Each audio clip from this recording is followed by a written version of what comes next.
Hopefully, we are live. Welcome to Authors Alcove for fantasy writers, where we dive deep into the writing process, publishing, and marketing for those who love creating magical worlds. I am your host, Agnes Wolfe. Today's episode is extra special. Extra special. Apparently, can't say those words together.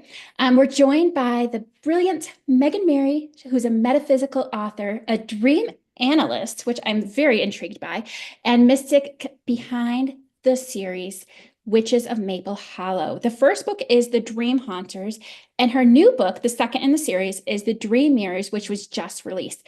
And we'll be talking about magic, dreams, and writing stories in just a moment.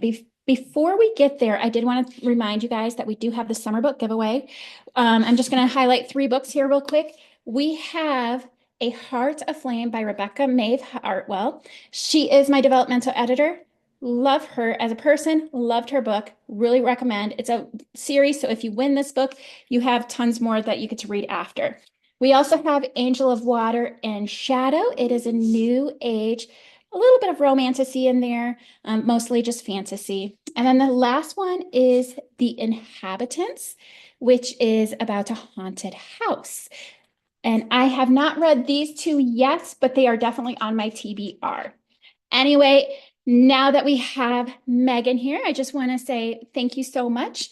Can you just share a little bit about your background, what got you into writing, and maybe even a little bit about your dream and being a dream analysis? Yes. Well, let's see.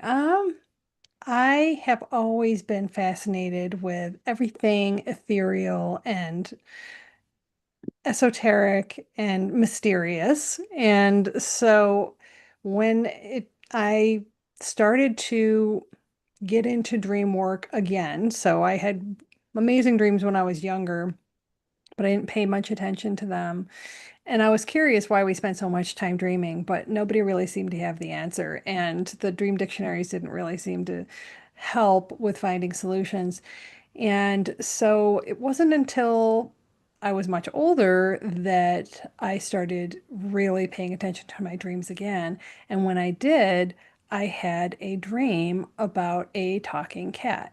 And he had a lisp and he had a name and he was with a girl. And I was just like, okay, this is so profound that I have to write it down. But I didn't really know what I was going to do with it. And that was 11 years ago.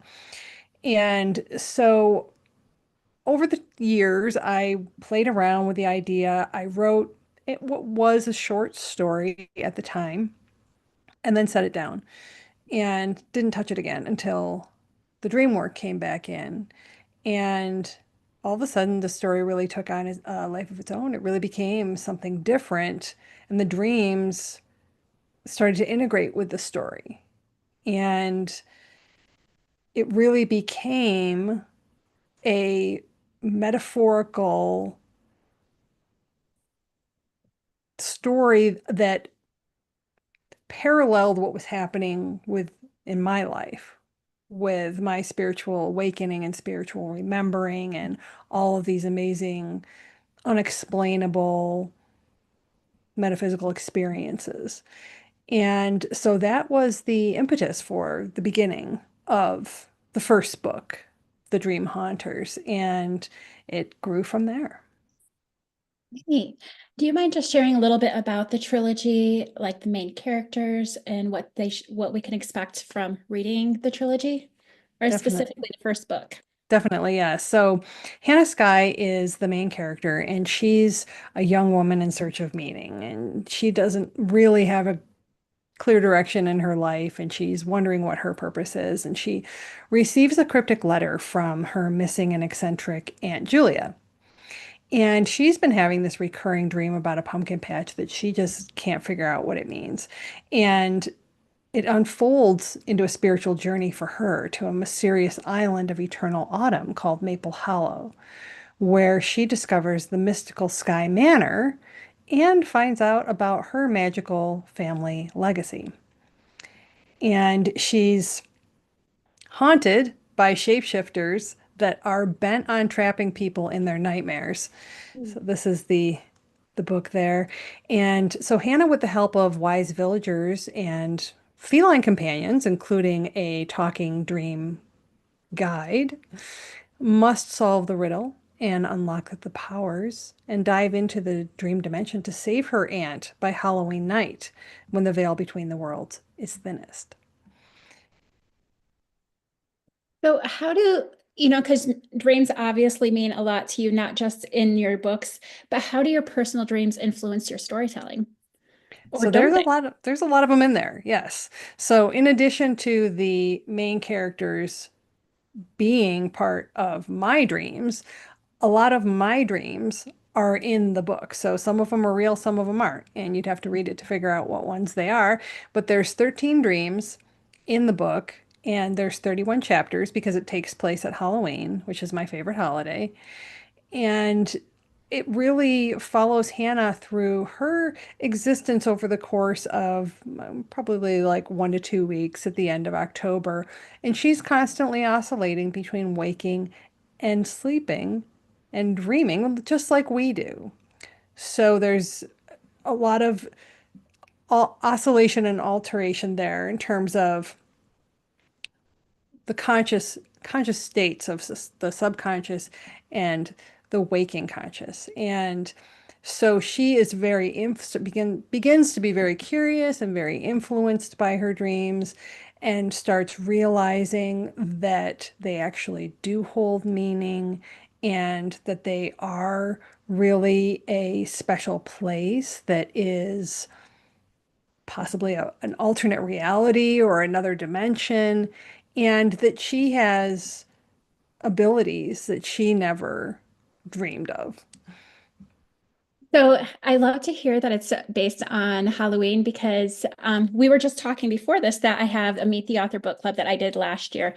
And then I had to put a pause on it while I was moving, and there's just been life happened. We had a family tragedy happen. And one of the things I had thought in my head was I really liked having a Halloween special. So it's funny because I did not make the association that it was based on Halloween prior to this. I'm like, oh, so maybe your book would be a good one for us to start back up with, maybe. Absolutely, because it was released on October 3rd of last year so that, everybody could enjoy all the October stuff. And book three is set to be released on October 3rd of this year. So the trilogy is really coming out within 365 days, and that one is also set at Halloween. So That is awesome. So if people like comment on this particular episode, I might be contacting you being like, hey, let's do a Halloween one. absolutely. Yes. Anyway, so what did you feel like were the biggest challenge? So you actually have a marketing and you did your own publishing. So what was the biggest challenges that you faced while you were publishing your series, hmm especially doing it with such short time frame, all within 365 days? Yes. Getting all the moving parts together and remembering all the steps and all the learned lessons. There's so many different aspects, particularly when you're publishing wide, which I did, as opposed to Amazon exclusivity, which I would imagine is a bit easier if you're just releasing an ebook and you're just doing it on Amazon. I did hardcovers and dust jackets, and I did it wide across internationally. And so it was really important to me that libraries and independent bookstores could carry the book because I really wanted the broadest exposure for it because I really feel in my heart that the trilogy is an educational tool. So much like the Celestine Prophecy, it's a parable type story that teaches you as you read it. And so it's educational and inspirational in addition to it being spooky and cozy and all those seasonal and fun things. So I really wanted that, and that has its own set of challenges, and you have to have a very particular skill set in terms of being an author and a graphic designer and a digital marketer and a book formatter and a project manager and all the things, it's there's so many parts. So I really wanted it to be an audiobook, and so I directly hired a award-winning amazing British author named Pearl Hewitt, and having her narrate the whole trilogy. And for me, that really brings it to life in a way that I could have never imagined. And it also makes it even more accessible, right? Because there's a lot of people that are visually challenged that don't paper books or ebooks. And so having the audiobook for me was probably one of my favorite parts. I will actually want to ask you about the ebook, but I have a question. So I have a 14-year-old dog, pretty old. Are you hearing him groaning back here, or I is am it? not. He's like 14, so it's like I know there's really nothing I could do with him right now, but like he's groaning, and I'm like, I was Nope. just curious. Okay, but I did want to ask you about that was actually one of my next questions was that I wanted to ask you was what was your experience like working with it? Well, first off, finding her, it sounded like it was a her, right? Yep. And then working with her, like what were some of the things that you really enjoyed and maybe some of the challenges? Yes. So I went with very reputable, which also means very expensive, but I really wanted a professional. I wanted somebody who had made hundreds of audiobooks that knew exactly what they were doing, that had a process down, that had a team of producers and knew exactly how it was done because I didn't know the first thing about it. And she was, the consummate professional. She was excellent at what everything that she did. And I think that for me, one of the light bulb moments was that even after I'd had my editor go over the book extensively, in fact, I had more than one editor, that when it comes time to hear the book, when someone is actually reading it out loud, you catch things that you don't catch in print. And all of a sudden you're like, oh, wait, that you just said that twice, or that doesn't sound right, or that needs jiggering. And both times I ended up making a whole nother pass on the ebook essentially because of what it sounded like in the audiobook. And that I didn't anticipate. You're actually not the first author I've heard say that they're that when they had but the other person that had said that they actually did it themselves and having that because they were a voice actor. And so for them, they thought, oh yeah. And then as they're doing that, they're like, I should have done this from the get-go. Yes. Yeah, and you'd have to be a voice actor to do it yourself because I have, I don't know, 13 to 20 different voices, including talking turtles, talking owls, talking cats. So, yeah, I really needed somebody who could do all those different voices and have them be distinguishable and sound unique. And it's funny because I have listened to books on, or I've tried to listen to audiobooks of books I really enjoyed, but they didn't have great narrators and I just couldn't get into them.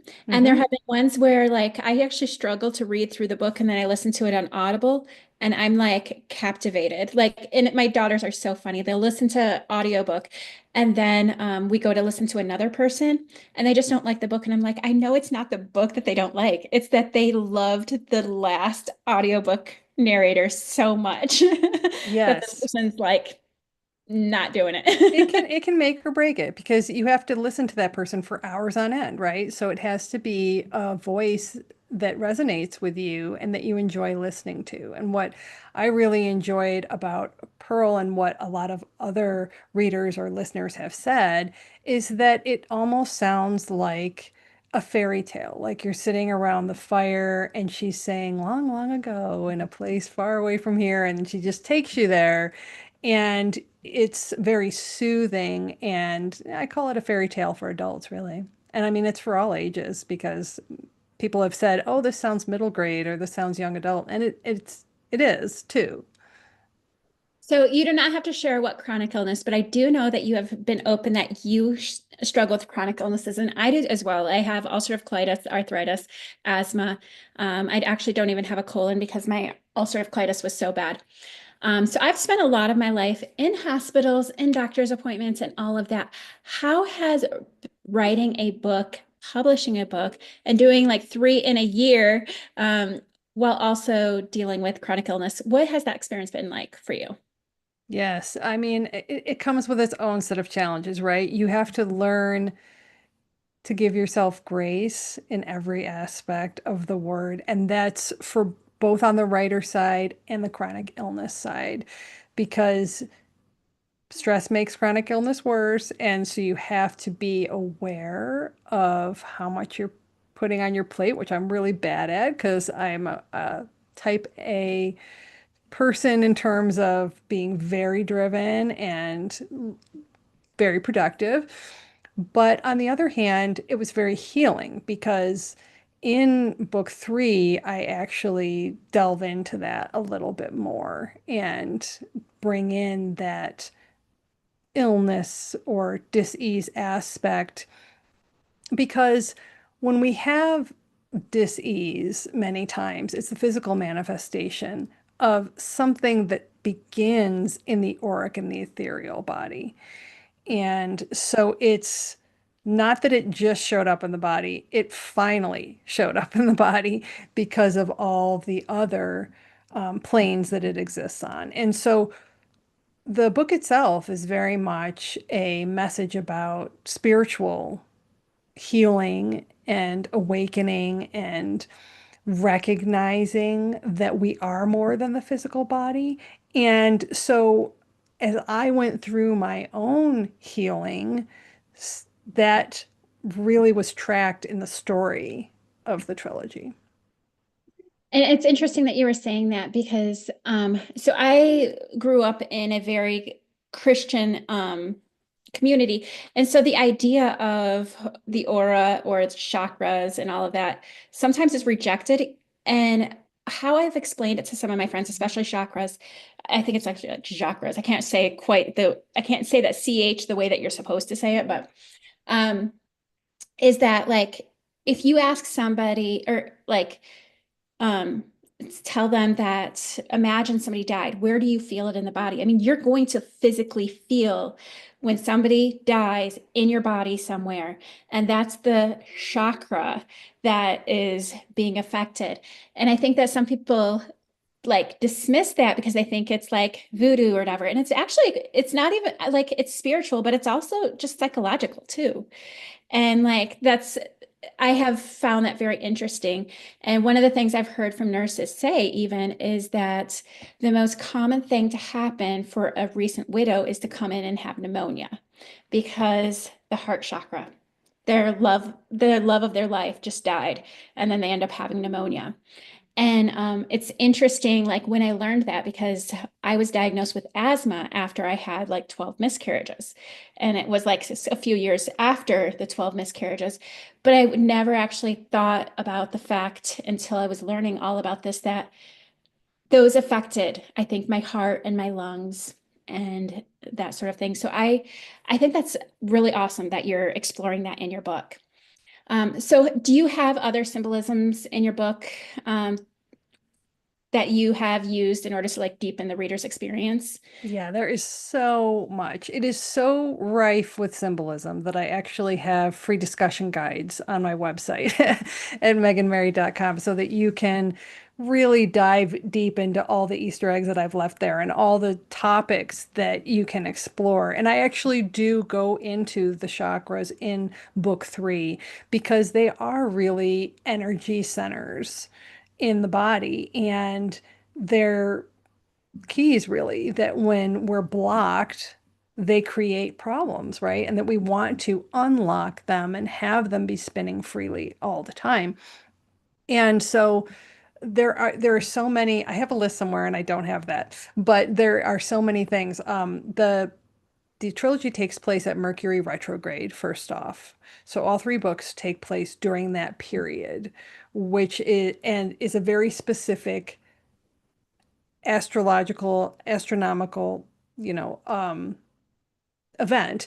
And all of the celestial events that take place in the book actually are accurate in real life. So if there's whatever the moon phase is, if there's a solar eclipse, if the aurora borealis is showing up, all of if there's solar flares, all of those things are reflected accurately in the story.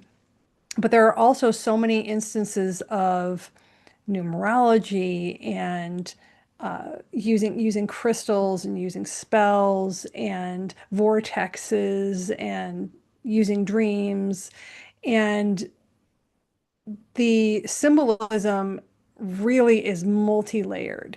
So a lot of some reviewers will miss that because and they'll say, well, it's this is a really cute, cozy story about Halloween and pumpkins and witches, and it was great.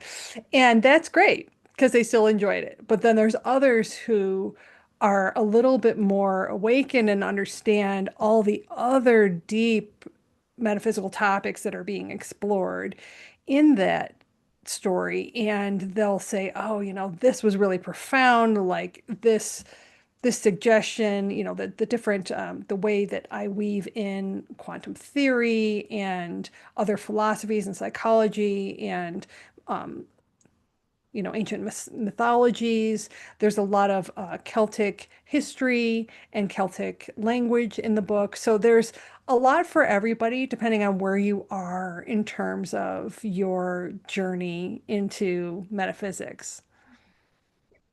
I find it very interesting. So I'd say I'm like a very beginner, but it's definitely something that has really interested me. And I Hmm. think especially like doing this podcast because um, I tended towards the fantasy that was more well, I write middle grade for a reason because I like dragons and I like satyrs and, like I love centaurs, those type of things. And so having this podcast, I've talked to so many people and it's just been a very interesting just to hear some of these things that like I was somewhat aware of, but I get a little bit deeper understanding. I do want to change a little bit of gears because I know we can't that we do have a limited time. So I wanted to ask you a little bit about first, just what was your process for launching your book? Because I know you have your own publishing company. I know that you have your own marketing experience, and you can definitely talk about that. I'm going to ask another question about that.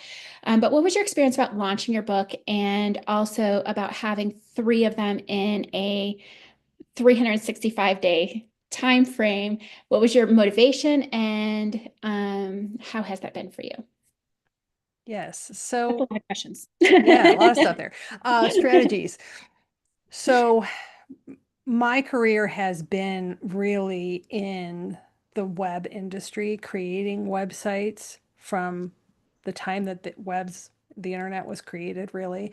And so the first thing that I did was create a website. And for any author that's out there that doesn't have one and wonders if you need one, yes, you do, because you can't rely on your social media network to be your audience. Social media networks are fickle and they can shut down your account for no reason and you won't be able to reach them. You'll get robots and then you won't have any of your readers anymore. You won't be able to reach them. So you need to have your own mailing list. You need to have your own website.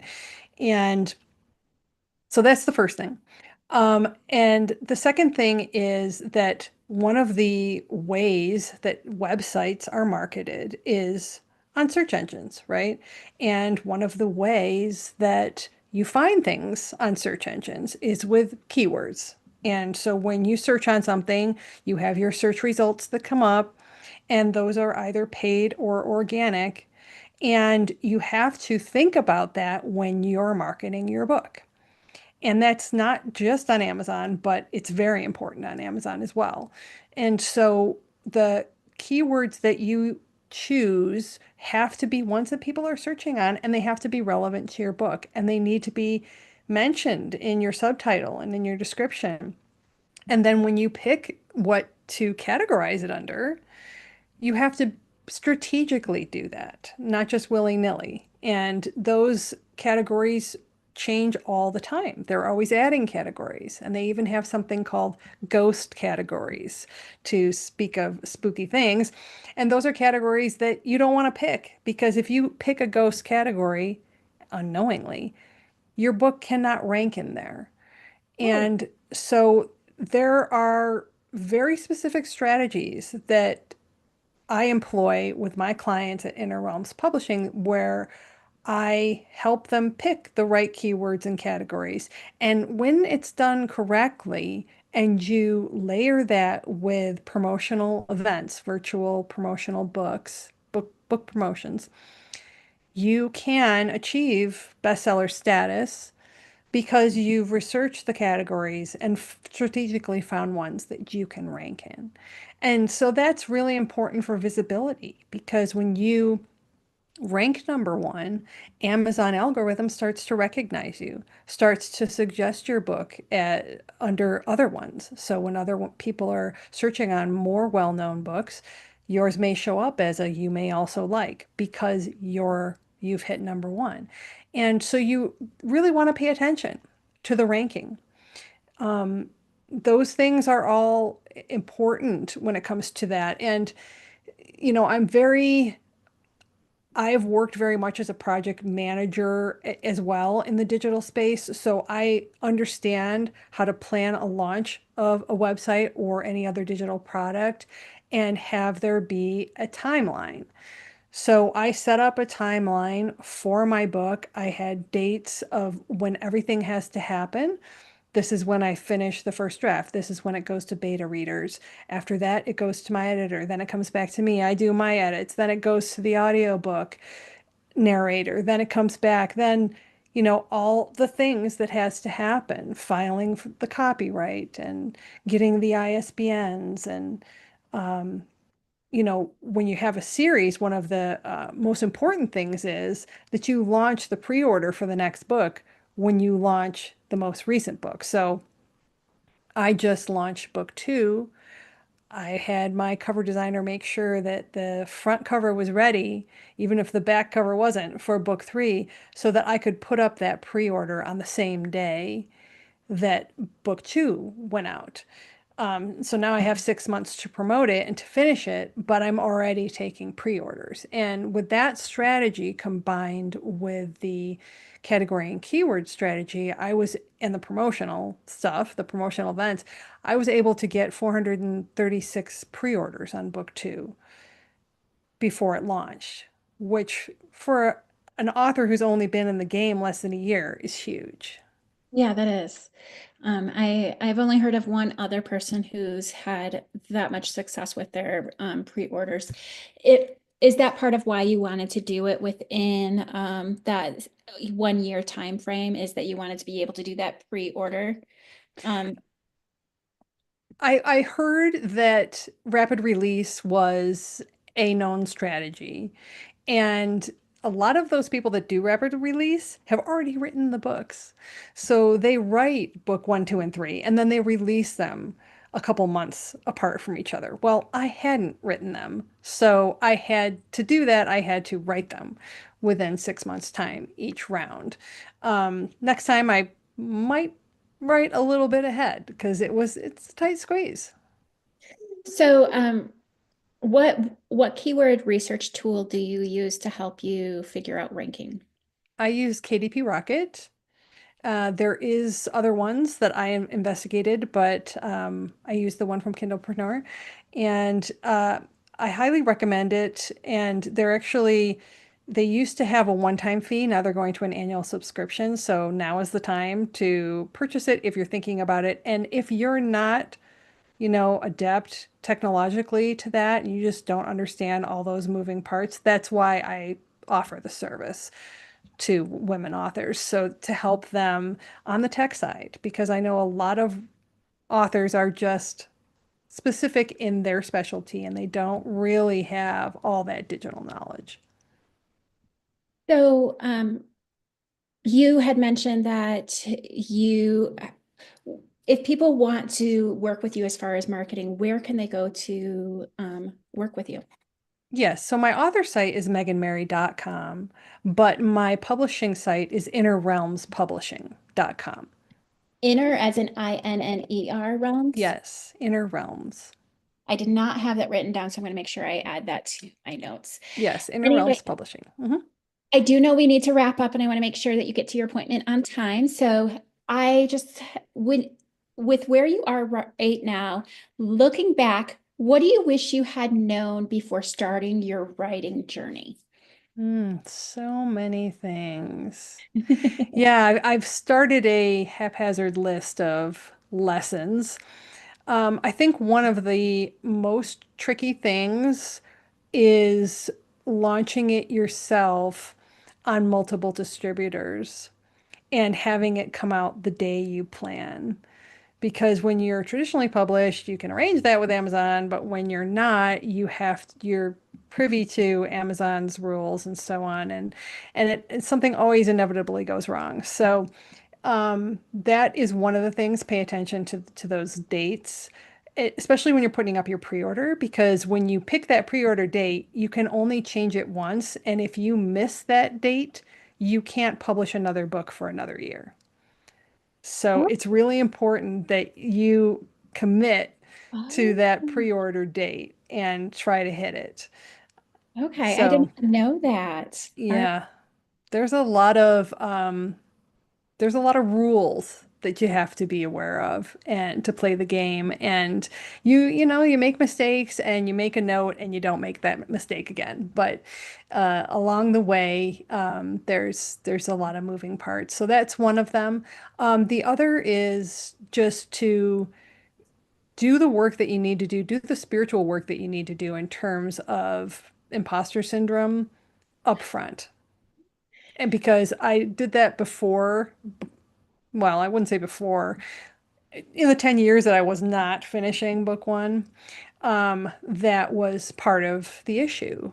And so when I finally got over that, that really helped. Like it went away finally. And then I could just be free to write and not worry about perceptions, which again are illusions, which is all what book two is about. That really, our lack of self-esteem and our feelings about ourself and our perceptions about reality are really just all illusions, and they're self-limiting beliefs that we can dissolve. It's funny that you brought up imposter syndrome. Me and my friend Rebecca Hartwell, the one that I do the Story Savvy self-editing series with, we actually decided a week ago, we're like, you know what, let's take a pause on the self-editing series and talk about mental health. And one of the topics we had was imposter syndrome, because we just felt like, it's midway through the year. I think it's time to like share about, because mental health is such a huge deal. And I think imposter syndrome specifically, I think all of us deal with that because we're all thinking, oh, I'm not a J.K. Rowling or a Stephen King or a, you know, Tolkien, Yeah, 100%. Anyway, thank you so much, Megan. I really appreciate you being on here. Be sure to check, as far as my audience, be sure to check out her book, The Dream Haunters, and the newly released The Dream Mirrors. She's showing that book right there. Definitely check it out. You can find more about Megan and check out those works at meganmary.com. And remember, if you want to work with her, you can also go to innerrealms.com. She's a dream analyst, and also she markets books as well. So, and again, don't forget our summer book giveaway. We have several books that are out there that you can go to authorsalcove.org, or you can go to our membership site at authorsalcove.com.